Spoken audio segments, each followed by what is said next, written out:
بسم الله الرحمن الرحیم. یو درې اساسي پوښتنې او د هغې جواب.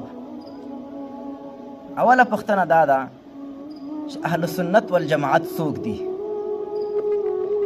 دویمه پوښتنه دا ده چې آیا هغه ډلې او هغه فرقې چې د اهل سنت والجماعت په دایره کې نه دي داخل، آیا دا خلک د اسلام دایرې نه هم بهر دي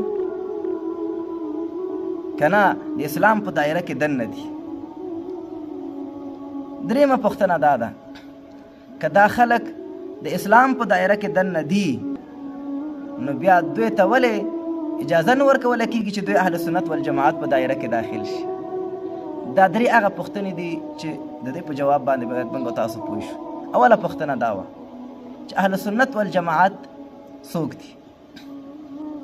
څلورو مذاهبو پورې تړلي چې څومره مسلمانان دي، د امام ابو حنیفه رحمت الله علیه د مذهب پورې، د امام مالک رحمت الله علیه د مذهب پورې، د امام شافعي رحمت الله علیه د مذهب پورې، د امام احمد بن حنبل رحمت الله علیه د مذهب پورې چې څومره مسلمانان تړلي دا ټول اهل سنت والجماعت دي. او دغه رنګې اهل الحدیث سلفیان چې ورته وایي دا هم په اهل سنت والجماعت کې داخل دي.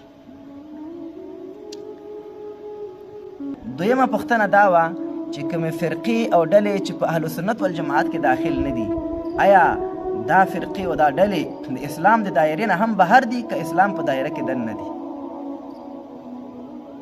دا فرقې څوک دي؟ لکه روافض او شیعګانو، معتزله او جهمیه او مرجئه او دا خلک. نو دغه خلک چې د اهل سنت والجماعت د دایرې نه خو د باندې دي خو د اسلام د دایرې نه د باندې نه دي. په سیاسي تړونونو کې دوی د مسلمانانو سره شریک دي. که چېرته د کفر سره مقابله راشي، د یهودو سره مقابله راشي، د نصرانیانو سره مقابله راشي، نو په کار دا دی چې دا خلک د مسلمانانو سره ودرېږي. او که چېرته هغوی د کفر سره مقابله کوي نو مسلمانانو له پکار دی، اهل سنت والجماعت له پکار دی چې دوی د هغې سره ودرېږي.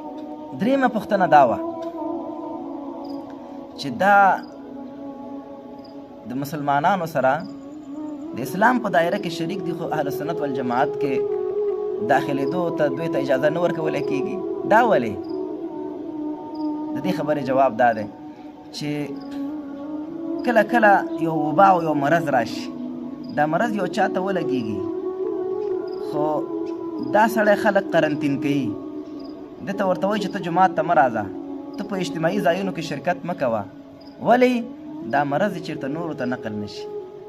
دا سړی خلک بیخي پردی نه ګڼي خو اصل کې ده ته یو مرض لګېدلی د هغه مرض د وجې نه دوی نه پرېږدي چې دغسې اجتماعي ځایونو ته راشي. نو دغه خلک چې کوم ګمراه فرقې دي، ځینې نظریات د اسلام سره په ټکر کې دي، نو دوی ځکه اهل سنت والجماعت کې داخلېدو ته موږ نه پرېږدو او داخل یې نه ګڼو چې د دوی دا نظریات چېرته مسلمانانو ته نقل نه شي اهل سنت والجماعت ته، چې اهل سنت والجماعت به بیا دا وایي چې بس پلانکې دا کار کوي نو موږ ته هم جایز دی. نو د دې وجې نه دوی د اهل سنت والجماعت د دایرې نه بیرون شوي دي.